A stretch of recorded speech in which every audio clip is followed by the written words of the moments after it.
Mark Fisher was overreacting. Basically, I think he was blinded by his depression.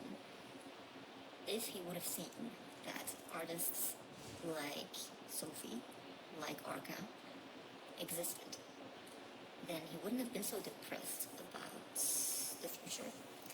And I'm not making this up. I have my sources. To lose one future is to find another. Our task is specifically how we go about doing this, both in the cultural and political realms. There is a difference between reality and fiction, obviously. However, reality is the fiction that we make true.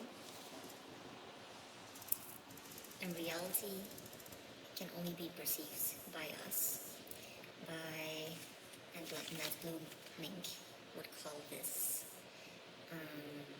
our primal impulses.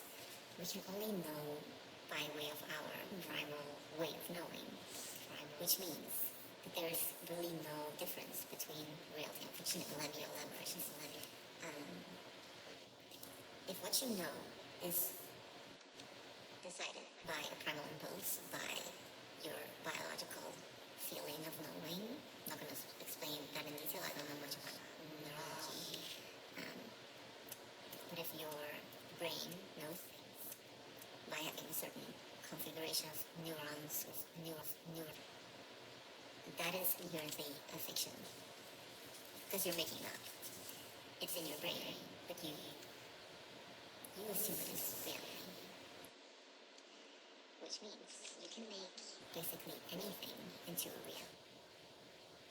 I think that means there is no such thing anymore as desire. Because if you can just imagine something and thus make it true, is desire really needed anymore? True. Is hope really needed anymore? True. All over the world, the image industry, the image of the world,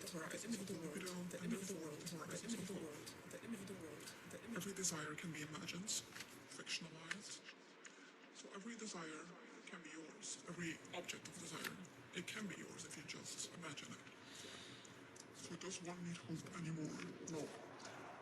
So fulfilling our desires immediately leads to the loss of hope. This is inherently a logic of despair, which Fisher coins as ontology. then the logic of hope is anti-ontology. And that is what this book is about. I am on page 50, and I'm finding this very interesting.